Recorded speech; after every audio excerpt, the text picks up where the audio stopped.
Bruno Le Maire, bonjour, merci de Bonjour. recevoir à Hérodote.net. Vous êtes agrégé de lettres, énarque, ancien ministre. Vous vous présentez à la candidature de la primaire de la droite pour l'élection présidentielle. Qu'est-ce qui vous a donné le goût de l'histoire ? Tout me donne le goût de l'histoire.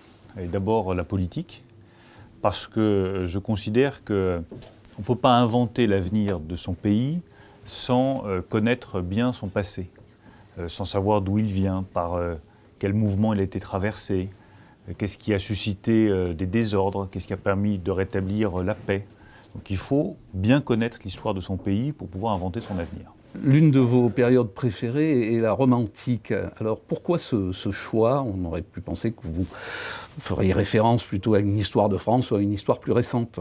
Non, parce que moi je crois vraiment que la Rome antique, et en particulier l'Empire, ça a aussi façonné la France que nous connaissons aujourd'hui.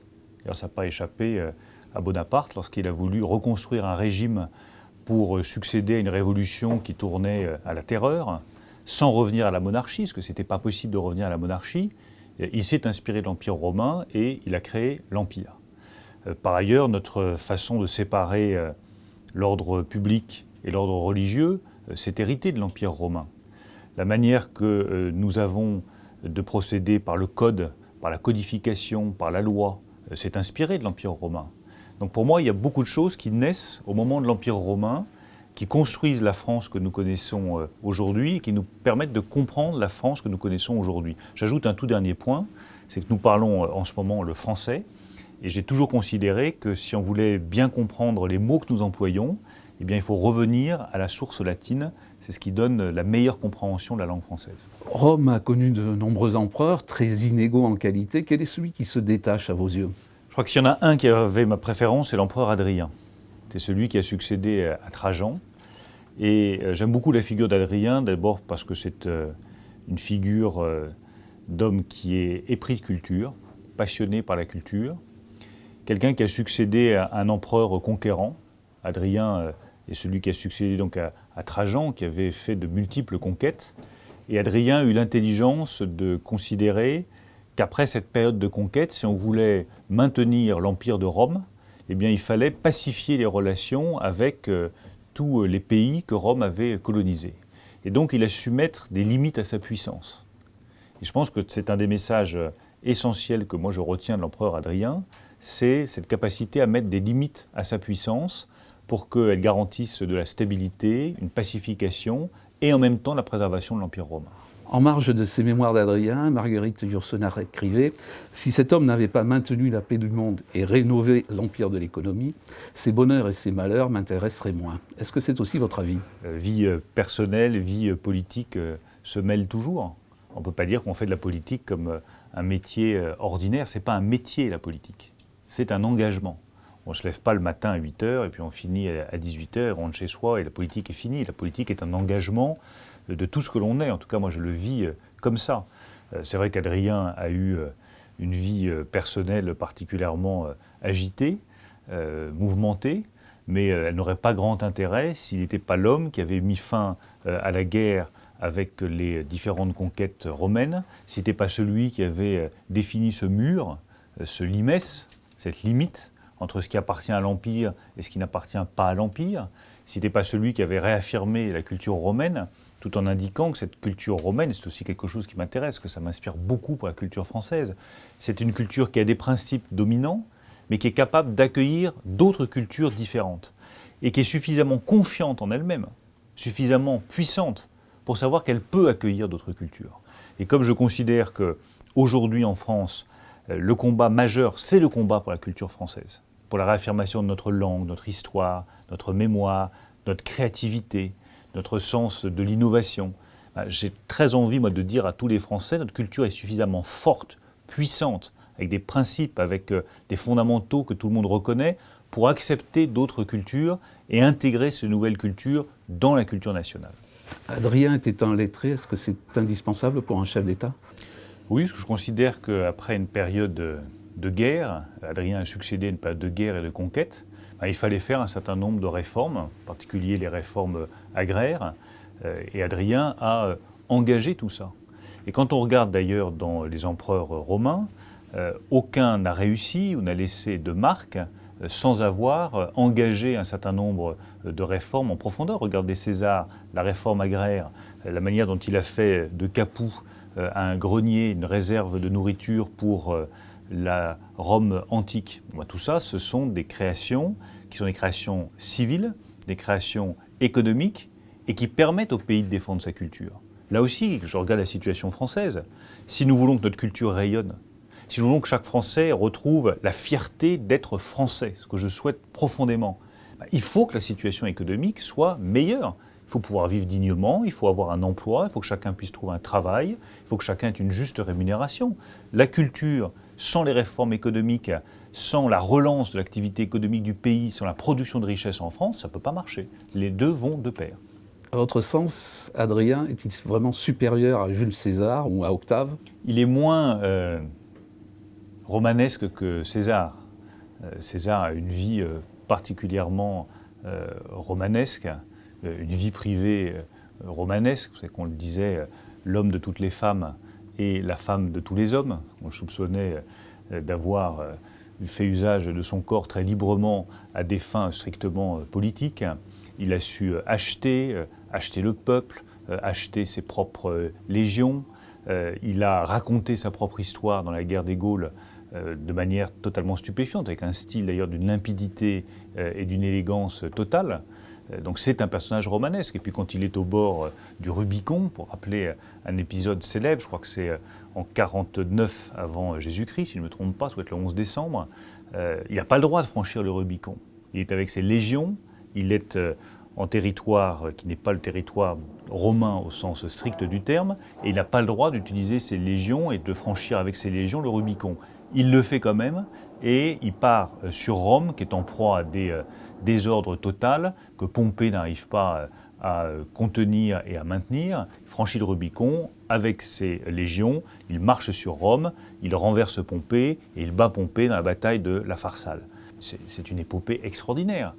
Et le gars vous dit, phrase célèbre, alea jacta est, le sort en est jeté. Apparemment, il l'aurait dit en grec et pas en latin, puisque la civilisation romaine était d'abord une civilisation grecque. Mais c'est une vraie épopée, c'est une vraie aventure, c'est l'histoire d'un aventurier qui d'ailleurs est allé trop loin, puisque s'il a été assassiné en 44 avant Jésus-Christ, dans les ides de Mars, c'est parce que, non content d'être empereur, il avait voulu devenir roi. Et que pour l'Empire romain, le rétablissement d'une monarchie, d'un roi, était quelque chose d'insupportable. Les sénateurs ont dit non, et les sénateurs l'ont assassiné. Octave, il a laissé une forte empreinte aussi dans l'Empire romain. Il a aussi laissé une forte empreinte. Bon, on pourrait en citer beaucoup d'autres. On pourrait citer Auguste également. On pourrait citer tous ces empereurs qui ont par la suite su faire une place à la chrétienté, parce que c'est aussi toute l'évolution de la fin de l'Empire. Tout ça montre effectivement une histoire qui est extraordinairement riche. Mais je reviens juste à ce terme d'empire parce qu'il est intéressant. L'empire aujourd'hui, on le voit comme synonyme de puissance, d'autorité. L'empire à l'époque, c'est pas ça. L'empire romain, c'est presque une forme de bienveillance. C'est la capacité à tenir ensemble des peuples d'origine extraordinairement diverses, sous une autorité, mais qui est une autorité bienveillante, qui accepte les différences, qui accepte des modes de vie qui peuvent être un peu différents d'un pays à l'autre. L'empire, c'est pas l'autoritarisme. L'empire, c'est la conviction de porter une culture tellement puissante qu'elle accepte que certains vivent de manière un peu différente les uns des autres. Il y a l'empire et il y a la loi. La loi, c'est ce qui régit les rapports entre les citoyens. Ça, c'est pas contestable, c'est rigide, on n'y touche pas et on doit l'appliquer strictement. L'empire, c'est cette forme politique, un peu indéfinie, bienveillante, qui rassemble tous ceux qui sont sous la culture romaine. Finalement, l'Empire romain a été intégrateur. Exactement. Un empire, vraiment un modèle d'intégration. Et je trouve que ça résonne aussi très fortement par rapport à ce que nous vivons aujourd'hui en France. Pourquoi l'Empire romain a-t-il réussi à intégrer des populations de langues, de cultures et de religions aussi différentes ? Tout simplement parce que la culture romaine était tellement puissante, tellement affirmée, que chacun pouvait être fier d'appartenir à cet empire romain. Et également parce que l'Empire romain n'était pas arc-bouté sur des certitudes absolues, non modifiables, intangibles et non négociables, mais qui était capable d'accepter sur un sujet ou sur un autre que certains puissent avoir des pratiques un peu différentes. Certains historiens font un rapprochement entre la fin de l'Empire romain et la fin de la civilisation européenne à laquelle on assiste peut-être actuellement. Est-ce que vous aussi vous faites ce rapprochement? Trouvez-vous des similitudes entre ces deux périodes? Ça peut être un risque, et là aussi je pense qu'il y a des leçons à en tirer. Si chacun se replie sur soi en Europe, et que chaque nation essaye de sauver sa peau toute seule, pour faire simple, on finira effectivement par assister à un vrai écroulement de la culture européenne. Car la culture européenne, c'est la culture du détail, c'est le respect de chaque langue, c'est le respect de la diversité des paysages et des cultures européennes, et en même temps leur capacité à vivre ensemble, à échanger, à circuler entre l'Italie, la France, l'Allemagne, l'Espagne, et même des pays plus lointains. Il y a une circulation d'idées, de personnes, de créations, d'inventions, de langues qui sont exceptionnelles et qui font de l'espace européen, non seulement, je le rappelle, le premier espace économique au monde, mais aussi probablement l'espace culturel le plus riche. Donc soit on est capable de défendre cet espace économique en disant « nous sommes les plus forts », c'est nous la première économie au monde. Et donc nous allons nous rassembler pour défendre nos intérêts économiques, nos entreprises, nos industries, notre agriculture. Et là, nous serons respectés des deux seuls empires qui existent encore aujourd'hui, l'empire américain et l'empire chinois. Soit chacun se replie sur lui-même, essaye de sauver sa peau et essaye de défendre son précaré, et nous disparaîtrons de l'histoire. Nous disparaîtrons. Et je dirais la même chose de la culture. Si on n'est pas capable de s'ouvrir aux autres cultures européennes, aux autres langues européennes, aux autres modes de vie européens, et que nous défendons uniquement des cultures étriquées, alors que toute la culture française, elle est imprégnée, imbibée de culture espagnole, de culture italienne, de culture allemande, de culture anglo-saxonne. Mais si nous ne comprenons pas que la culture française est suffisamment puissante pour accepter ces autres cultures, et que nous nous replions sur nous-mêmes, mais c'est aussi la fin de l'idée européenne. Je pense justement que nous sommes dans un temps où nous avons besoin de chefs d'État qui voient un petit peu plus loin que le bout de leur nez et qui, au lieu d'avoir des visions très étriquées, très étroites, ont une vision de plus long terme. Ma vision de plus long terme, c'est la réaffirmation d'une puissance nationale française, parce qu'on en a besoin, richesse économique qui fonde la richesse culturelle, pour en même temps défendre nos intérêts au niveau européen et relancer la construction européenne sur un projet nouveau, mais un vrai projet politique. Parce que ce qui fait défaut aujourd'hui à l'Europe, c'est le projet politique. La Rome antique, l'Empire romain, avait un projet politique très établi, qui était de maintenir ensemble un espace géographique immense à travers une culture romaine fondée sur des lois qui s'appliquaient à tous, mais qui laissaient une certaine liberté de développement aux uns ou aux autres, ici ou là. Voilà quel était le projet politique romain, qui est un vrai projet de civilisation. Soit l'Europe est capable, elle aussi, de retrouver ce projet de civilisation en disant « nous avons des frontières ». Adrien, le mur d'Adrien. Que l'Europe soit capable de faire son propre mur d'Adrien et de dire « nous avons des frontières ». La Turquie n'a pas sa place dans l'Union européenne. La frontière avec l'Europe s'arrête aux marches de la Turquie. Nous avons une vocation à défendre nos intérêts stratégiques. La Rome antique, l'Empire romain, défendait ses intérêts militaires, avait ses armées, et sans les légions romaines, il n'y aurait jamais eu d'Empire romain. Eh bien, sans défense européenne, il n'y aura jamais de continent européen respecté par nos grands partenaires américains ou chinois. Et enfin, une Europe qui puisse dire « nous avons des intérêts économiques », nous défendons le commerce à l'intérieur de l'Europe, nous défendons les intérêts de nos entreprises, de nos industries, mais nous ne sommes pas là pour ouvrir tout grand notre continent aux intérêts économiques des États-Unis ou de la Chine. Là aussi, regardez ce qui se passait dans l'Empire romain, la circulation des biens et des marchandises au service de Rome. Pourquoi est-ce que Rome était si puissante? C'est parce que toutes les richesses revenaient à Rome, que toutes les richesses affluaient vers Rome. Eh bien moi je voudrais que demain, en Europe, on se dise aussi que les richesses créées en Europe reviennent aux pays européens et reviennent aux citoyens européens. En Europe aussi, il y a eu des empires coloniaux, notamment à travers la France, la Grande-Bretagne, l'Allemagne. Et pourtant, ces empires coloniaux ont été obligés de lâcher prise face aux pays. Pour quelle raison, à votre avis? Est-ce qu'on peut faire une comparaison avec l'Empire romain? Je pense que quand on regarde l'histoire, les empires ont reposé sur des idées, des pratiques beaucoup moins efficaces que les idées et les pratiques de l'Empire romain. Même s'il y a eu évidemment au fil du temps des évolutions. Mais fondamentalement, l'empire colonial repose sur une idée de civilisation et de domination, qui ne laisse pas sa place à davantage de liberté. Et au bout d'un certain temps, effectivement, cela conduit à la révolte des populations qui sont concernées, aux besoins d'indépendance, à la décolonisation que l'on a connue. Mais ce sont des empires qui étaient moins intégrateurs que ne l'était l'Empire romain, plus dominateurs que ne l'était l'Empire romain, et qui ont conduit au fur et à mesure à ce délitement des empires coloniaux. Est-ce qu'il y a dans l'histoire de France des souverains ou des chefs d'État qui ont le profil d'Adrien?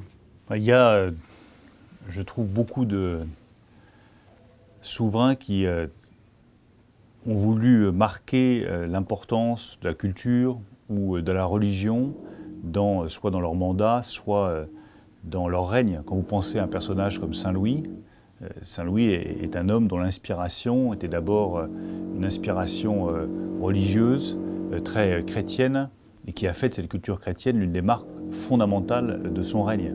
C'est très différent évidemment de la culture d'Adrien, mais c'est cette volonté d'avoir un souverain dont l'exercice du pouvoir dépasse les simples réformes et prend un caractère plus spirituel. Quand on est candidat à la présidentielle, que faut-il avoir à l'esprit de l'histoire de France pour se présenter au suffrage des Français? Je pense qu'il faut avoir à l'esprit une seule chose, c'est que la France a une histoire. C'est tout. Une longue histoire, très complexe, très riche, avec des heures particulièrement glorieuses, avec des capacités à se réinventer, à se renouveler, avec des heures beaucoup plus sombres aussi. Mais je pense qu'il est indispensable de connaître intimement, de vivre cette histoire, la porter en soi, pour vouloir devenir président de la République. On a fêté, il n'y a pas très longtemps, le centenaire de la bataille de Verdun. Et je pense que c'est important de porter en soi le sacrifice de tous ces gamins qui avaient une vingtaine d'années, dont on voit les tombes alignées à l'ossuaire de Douaumont, et vous regardez les dates de naissance, 1896, 1895, 1897, c'est des gamins qui avaient 20 ans et qui sont morts fauchés par dizaines de milliers. Il faut porter ça en soi. Quand vous regardez les réalisations architecturales de Louis XIV, les places fortes de Vauban, l'organisation du territoire, la défense du territoire, ça fait partie de notre histoire, c'est absolument essentiel. Quand vous allez dans le Limousin, que vous descendez l'allée principale, la route principale de Oradour-sur-Glane, mais vous êtes totalement saisi par ce qui s'est passé là. C'est une brûlure dans l'histoire de notre pays, une brûlure profonde. Et vous arrivez jusqu'à cette église dans laquelle se sont retrouvés prisonniers des centaines d'habitants du village qui ont été brûlés vifs et les cloches ont fondu. Il faut porter cette histoire-là. L'histoire du Veldiv, la déportation d'enfants juifs, d'enfants français, avec la participation de responsables publics et de forces de l'ordre françaises. C'est notre histoire. C'est notre histoire. La résistance, le maquis, capacité qu'ont eu certains de se tenir debout et de dire non, c'est notre histoire. Donc tout ça, je pense qu'il faut le porter profondément en soi, voir à quel point aussi, parce que c'est un facteur d'espoir, l'histoire, à chaque fois que la France est tombée extrêmement bas, qu'il y a eu des crises, qu'il y a eu une vraie dislocation du pays, parce que c'est arrivé à plusieurs reprises, la France a toujours su se redresser. Toujours. Elle a toujours su se réinventer.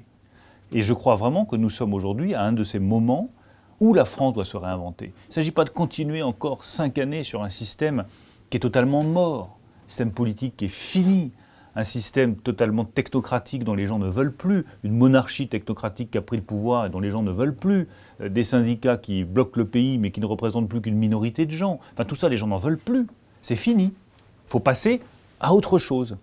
Et 2017, c'est ce moment historique où on peut passer à autre chose, où une nouvelle génération peut prendre ses responsabilités.